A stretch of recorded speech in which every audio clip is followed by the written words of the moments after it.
नमस्कार, RRC नेटवर्कच्या latest बातमीपत्रात आपले स्वागत। ज्या दर्शकांनी अद्याप RRC डिजिटल अकोला हे यूट्यूब चॅनल सबस्क्राइब केले नाही त्यांनी ते कृपया सबस्क्राइब करा। भविष्यात RRC नेटवर्कची बुलेटिन ज्यांनी सबस्क्राइब केले अशांनाच दिसणार आहे। अशा आहेत आजच्या हेडलाइन्स। हेडलाइन्स प्रस्तुत करता the smart electronics mall, MV sales, Kholeshwar road, Akola. अच्छा प्रोडक्ट, अच्छी क्वालिटी। पीक विम्याच्या मुद्द्यावरून आमदार नितीन देशमुख आक्रमक, जिल्हा नियोजन समितीच्या सभेवर टाकला बहिष्कार।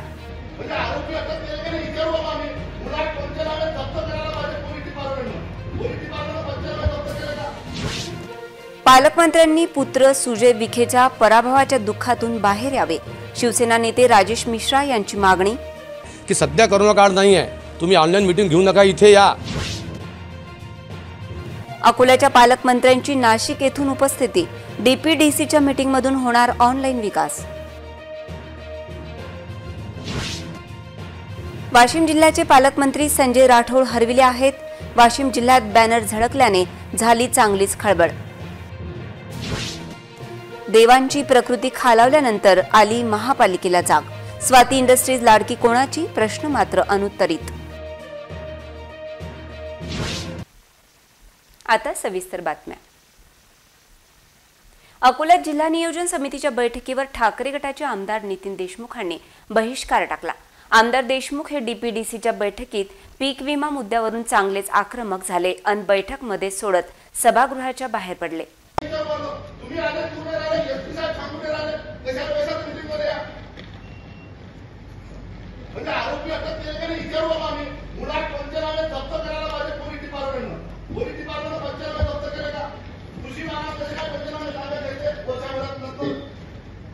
HDFC ॲग्रो कंपनीने 2023-24 मधील खरीप आणि रब्बी हंगामासाठी पीक विमा योजनेसाठी कागदपत्रे कृषी विभागाला मागणी करूनही सादर केली नाहीत। पीक नुकसान झालेल्या शेतकऱ्यांची दावा यादी, सर्वेक्षण झालेली यादी, पात्र आणि अपात्र यांची यादी, खरीप आणि रब्बी पंचनामे, प्रति, इतर दस्तावेज कंपनीने कृषी विभागाला सादर केले नाहीत। यामुळे बाळापूर तालुक्यातील 7556 शेतकऱ्यांना नुकसान भरपाईचा योग्य परतावा मिळाला नाही। यामुळे सदर कंपनीवर बाळापूर पोलिसात फसवणुकीचा गुन्हा दाखल झाला आहे। याच मुद्द्यावरून आमदार देशमुख हे आक्रमक झाले होते। या मुद्द्यावर पालकमंत्री, पोलीस अधीक्षक देखील बैठकीत गप्प होते। त्यामुळे DPDC बैठकीवर बहिष्कार टाकत असल्याचे आमदार देशमुख यांनी सांगितले। विमा कंपनीच्या प्रतिनिधींवर फसवणुकीचे गुन्हे आहेत, तरीही पालकमंत्री चौकशीचे आदेश देत नाहीत। यामुळे बैठकीतून बाहेर जावं लागलं असल्याचे आमदार देशमुख यांनी सांगितले। प्रश्न उपस्थित केला होता की बाळापूर प्रकरणामध्ये पीक विमा कंपनीवर FIR दाखल झाला बनावट दस्तावेज तयार करण्याच्या संदर्भात की त्यांचे पंचनामे नव्हते म्हणून। त्या FIR मधले त्या आरोपींना अटक केली का आणि ते पंचनामे जप्त केले का?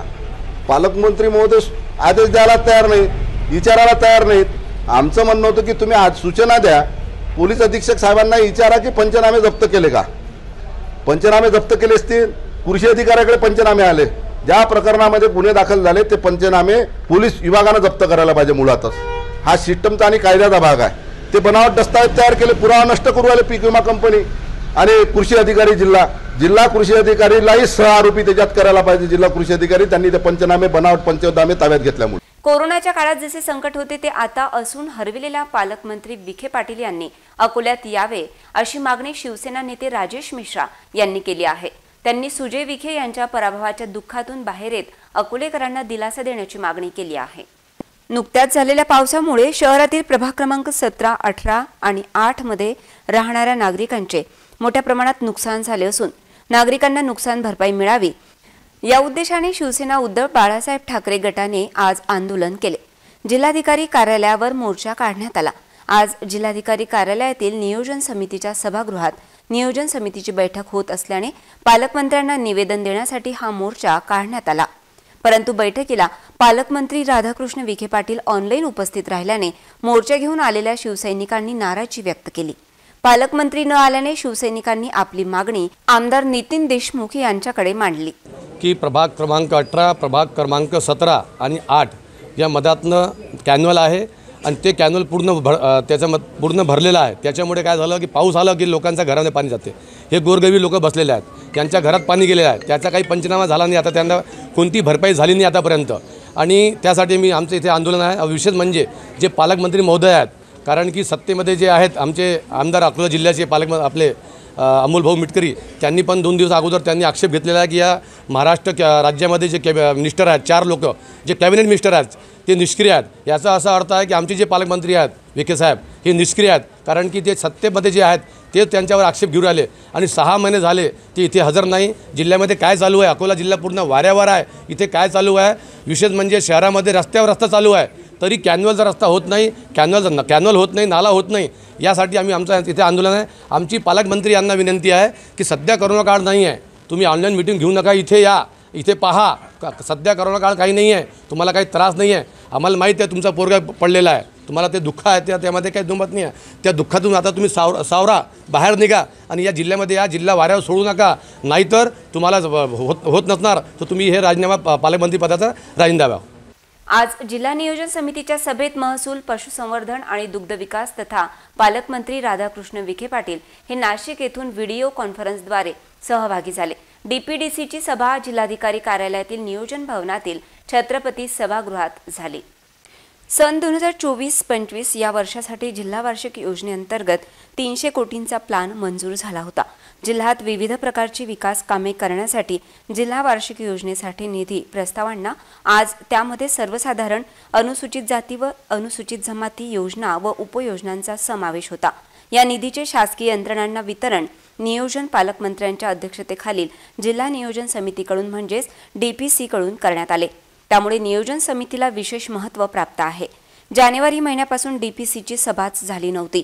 आज अखेर नाशिक येथून पालकमंत्री राधाकृष्ण विखे पाटील यांनी डीपीडीसी सभेत हजेरी लावत जिल्हा विकासाचा मार्ग खुला केला आहे।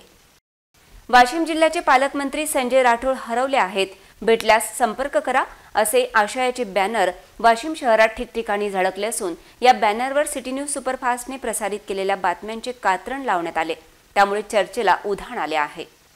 वाशिम जिल्ह्याचे पालकमंत्री संजय राठोड वाशिम जिल्ह्याकडे जाणीवपूर्वक दुर्लक्ष करत आहेत। तसेच पालकमंत्री झाल्यापासून वाशिमला फक्त ध्वजारोहणासाठी येत असतात। त्यामुळे वाशिम जिल्ह्यातील डीपीडीसी निधीसह अनेक विकास कामे प्रलंबित आहेत। तर दुसरीकडे पालकमंत्री संजय राठोड हे पोहरा देवीचा आसरा घेऊन वाशिमला विसरले असल्याचा आरोप ही आम आदमी पार्टीचे माजी जिल्हाध्यक्ष राम डोरले यांनी या बॅनरच्या माध्यमातून केला।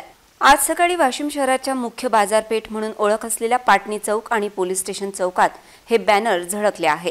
वाशिम जिल्ह्याचे पालकमंत्री संजय राठोड हरविले असून भेटल्यास संपर्क करा असा या बॅनरवर उल्लेख करण्यात आला आहे। त्यामुळे हा विषय चर्चेचा बनला आहे। सिटी न्यूज सुपरफास्टने प्रसारित केलेल्या बातम्यांचे 6व्यांदा शहरात बॅनर झळकले आहे हे विशेष। वाशिम जिल्ह्याचे पालकमंत्री हरवले आहे असे आशयाचे बॅनर मी आज वाशिम शहरामध्ये लावले आहेत। याचं मुख्य कारण म्हणजे गेल्या अनेक दिवसापासून पालकमंत्र्याच्या वाशिम जिल्ह्यामध्ये वाशिम शहरामध्ये कलेक्टर ऑफिसला कुठल्याही अशा मीटिंग झालेल्या नाहीत। पालकमंत्री फक्त झेंडावंदनासाठीच येतात आणि संपूर्ण कारभार त्यांचा हा फक्त आणि फक्त पोहरा देवीवरून चालतो। पोहरा देवीलाच मीटिंग होतात। त्यामुळे वाशिम शहरामधील किंवा वाशिम जिल्ह्यातील अनेक समस्या आहेत ते वाशिमचे नागरिक कलेक्टर ऑफिसला येऊन तिथे समस्या मांडण्याचा प्रयत्न करतात, पण ते कुठल्याही त्या समस्याचं समाधान होत नाही आहे। अनेक वेळा मी सुद्धा पालकमंत्र्याचे पी आहेत त्यांना सुद्धा फोन करून पालकमंत्र्याला सुद्धा फोन करून फोन केलेत, पण त्यांनी कधीच फोन उचलले नाहीत आणि परत कॉलबॅकही केला नाही। त्यामुळे असे फलक लावण्याची वेळ आलेली आहे। आताही पालकमंत्र्यांनी वाशिम शहराच्या आणि वाशिम जिल्ह्याच्या विकासासाठी अशा अनेक समस्या आहेत, त्या समस्या सोडवण्यासाठी लवकरात लवकर वाशिम जिल्ह्यामध्ये डीपीडीसीच्या विकास कामाच्या निधी संदर्भात असो किंवा इतर काही समस्या असो त्या लवकर सोडवण्यात याव्या एवढीच या फलकाच्या माध्यमातून मागणी होती। सिव्हिल लाईन व रामदासपेठ पोलीस स्टेशन हद्दीत रेडीमेड कापड दुकानांचे शटर वाकवून चोरी करणारी उत्तर प्रदेश येथील टोळी गजाआड करण्यास लातूर पोलिसांना यश आले आहे। आरोपी लातूर न्यायालयाचे परवानगीने अटक करून अकोला येथे पुढील कार्यवाहीकरिता घेऊन आले आहेत.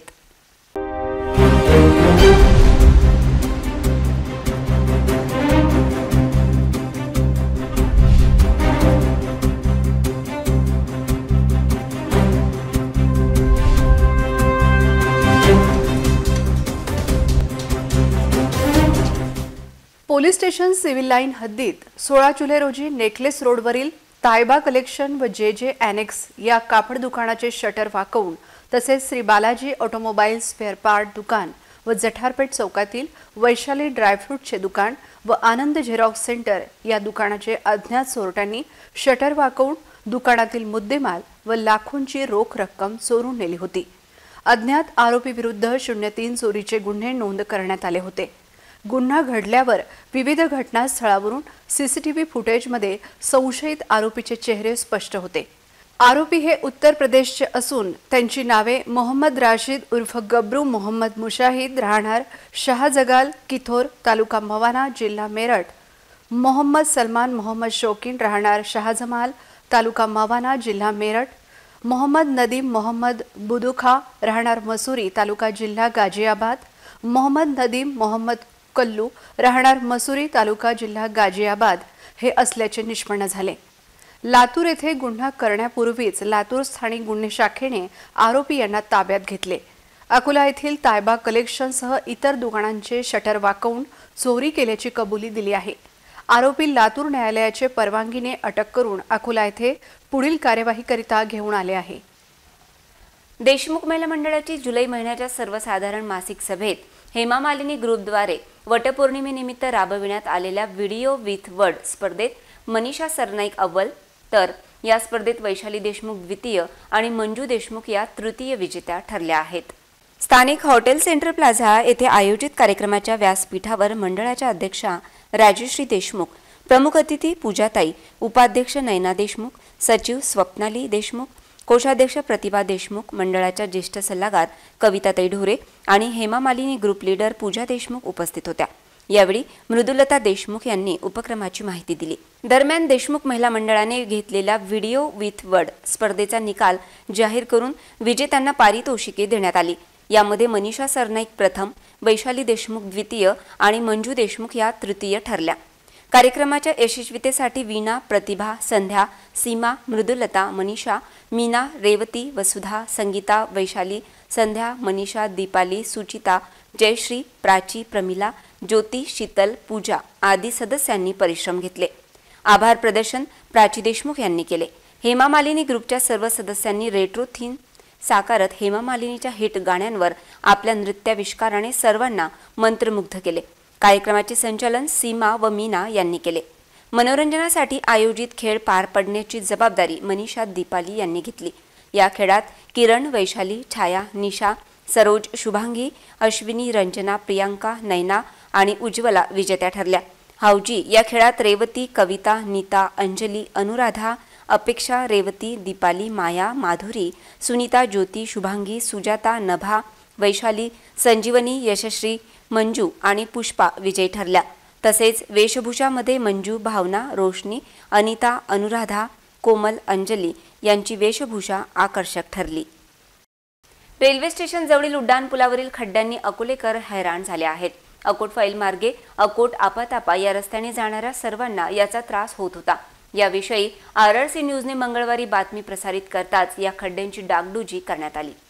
शहरातील सर्वच रस्त्यांवर खड्डेच खड्डे आहेत, पण अकोल्यातील पुलावरील खड्डे हे आता अपघातास कारणीभूत ठरत आहेत. त्यात पावसाने या खड्ड्यात पाणी साचत असून त्यामुळे खड्डे दिसत नाहीत आणि त्यामुळे अपघात वाढले होते. शहरातील रस्त्यांवरील उड्डाणपुलावरील खड्डे बुजविण्याची गरज RRC न्यूजने व्यक्त केली होती.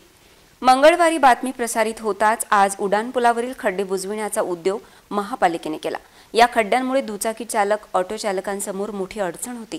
RRC न्यूजने दाखविलेल्या बातमीने हे खड्डे बुजविले जात आहेत. दर्शकांनी RRC न्यूजचे आभार मानले आहेत. अंतरी मलकापूरचे सुरेश शेगोकार यांना शोधण्याचा प्रयत्न सुरू झाला आहे. ते कारंजा रमजानपूर येथील डॅममध्ये बुडाल्याची माहिती आहे. बाळापूर तालुक्यातील येत असलेल्या ग्राम कारंजा रमजानपूर येथे बांधलेल्या डॅममध्ये 23 जुलै रोजी सकाळी अंदाजे 5 वाजताच्या दरम्यान सूरज दिलीप शेगोकार वय 32 वर्ष राहणार अंतरी मलकापूर रहिवासी हे काल संध्याकाळी 5 वाजताच्या दरम्यान डॅममध्ये बुडाले अशी माहिती मिळाली आहे। आज दिनांक 24 जुलै रोजी गाडगेबाबा बचाव पथक यांच्या पथकासह शोध मोहीम सुरू झाली। यावेळी बाळापूरचे तहसीलदार वैभव फरताळे व त्यांचे कर्मचारी उपस्थित होते। तसेच ठाणेदार गोपाल महादेव आठवले उपस्थित होते। यावेळी पाहायला गावकऱ्यांची मोठी गर्दी झाली होती। RRC न्यूजसाठी हातरून येथून काजी मेहंदी हसन। जुने शहरातील शिवसेना वसाहतीत राहणाऱ्या कविता डुके यांना समोर राहणाऱ्या 3-4 लोकांनी बेदम मारहाण केली। त्या जिल्हा सामान्य रुग्णालयात दाखल आहेत, पण अद्याप या प्रकरणातील आरोपी मोकाट असल्याचा दावा डुके यांनी केला आहे। जुने शहरातील शिवसेना वसाहतीत राहणाऱ्या कविता डुके यांना बेदम मारहाण झाली। त्यांच्या डोक्याला मार लागला आहे। इतकेच नाही तर त्यांच्या मुलाला देखील मारहाण केली। आरोपी विरोधात अनेकदा पोलिसात तक्रार करूनही जुने शहर पोलीस कारवाई करत नाहीत। त्यामुळे 3-4 पुरुषांनी कविता डुके यांना व त्यांच्या मुलाला बेदम मारहाण केली। त्यांच्या मुलाची तक्रार पोलिसांनी घेतली नाही। जुने शहर पोलिसांच्या कार्यशैलीवर या सर्व घटनेमुळे प्रश्न उपस्थित होत आहे। कविता डुके यांच्यावर जिल्हा रुग्णालयात उपचार सुरू असून पोलिसांनी कारवाई करावी अशी मागणी डुके परिवाराने केली आहे। घर बळकावण्याच्या उद्देशाने ही मारहाण झाल्याचा आरोप करण्यात येत आहे। मूर्तिजापूर येथील प्रतीकनगरमध्ये मंगळवारी रात्री 9च्या दरम्यान 22 वर्षीय युवतीची निर्घृण हत्या करण्यात आली। या प्रकरणात आरोपी फरार असून मूर्तिजापूर पोलीस त्याचा शोध लावतील काय असा प्रश्न उपस्थित होतोय। प्रतीकनगरमध्ये शुभम महाजन यांच्या घरात दिल्लीची शांतिक्रिया प्रशांत कश्यप ही युवती चेतन सोबत राहत होती। शांतिक्रिया ही टॅटू आर्टिस्ट असल्यामुळे ती मुंबई येथे काम करायची। चेतन आणि शांतिक्रिया यांची भेट मुंबईत झाली। हे दोघेही मूर्तिजापूरला आले आणि मंगळवारी 9 वाजता दरम्यान रात्री शांतिक्रिया हिच्या डोक्यावर गंभीर मार मारून तिची हत्या करण्यात आली। पोलिसांना कोणत्याही प्रकारचे शस्त्र प्राप्त झाले नाही। पोलीस अधिकाऱ्यांनी घटनास्थळावर धाव घेतली। आरोपीचा शोध घेण्यासाठी पथक रवाना करण्यात आले आहे। खून प्रकरणात मूर्तिजापूर पोलीस आरोपीचा शोध लावतात का हे पाहण्यासारखे असेल। सामाजिक कार्यकर्ते निलेश देव यांनी गेल्या 3 दिवसांपासून अन्नत्याग केला आहे। स्वाती इंडस्ट्रीजला वाचविण्यासाठी महापालिकेने या आंदोलनाकडे दुर्लक्ष केले आहे। या प्रकरणाचा प्रश्न आज नियोजन समितीच्या बैठकीत जिल्हा परिषद अध्यक्षांनी आयुक्तांना केल्यानंतर मनपा प्रशासनाला जाग आली आहे। प्रशासक राज व्यवस्थेत महापालिकेने कर वसुलीचे खासगीकरण केले। या विरोधात निलेश देव हे संवैधानिक पद्धतीने लढा देत आहेत। आधी मुंबईत आझाद मैदान येथे उपोषण केल्यानंतर आता त्यांनी अकोल्यात अन्नत्याग आंदोलन सुरू केले आहे। पण महापालिका प्रशासन स्वाती इंडस्ट्रीजला वाचविण्यासाठी या आंदोलनाकडे दुर्लक्ष करत असल्याची चर्चा राजकीय वर्तुळात रंगली आहे। अकोल्यातील कोणत्या नेत्यांची स्वाती इंडस्ट्रीज लाडकी आहे असा प्रश्न जनमानसात विचारला जात आहे। स्वाती इंडस्ट्रीजचे लाभार्थी राजकीय नेते कोण अशी जोरदार चर्चा शहरात रंगली आहे। अन्नत्याग आंदोलनामुळे 3ऱ्या दिवशी निलेश देव यांची प्रकृती खालावली असून डॉक्टरांनी त्यांना असलेली शुगर पाहता हे आंदोलन थांबविण्याचा सल्ला दिला आहे। असे असताना आज महापालिका उपायुक्तांनी त्यांची भेट घेत चर्चा केल्याची माहिती आहे। तर या विषयावर जिल्हा परिषद अध्यक्षांनी महापालिका आयुक्तांना खडसावल्यानंतर उपायुक्त चर्चेसाठी धावल्याची माहिती आहे। पुन्हा पाहूया आजच्या हेडलाईन्स। हेडलाइन्स प्रस्तुत करता the smart electronics mall, MV sales, Kholeshwar road, Akola. अच्छा प्रोडक्ट, अच्छी क्वालिटी। पीक विम्याच्या मुद्द्यावरून आमदार नितीन देशमुख आक्रमक, जिल्हा नियोजन समितीच्या सभेवर टाकला बहिष्कार।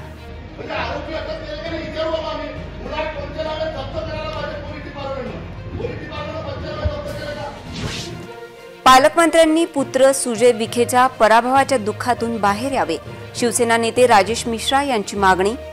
की सध्या कोरोना काळ नाही आहे, तुम्ही ऑनलाईन मीटिंग घेऊ नका, इथे या।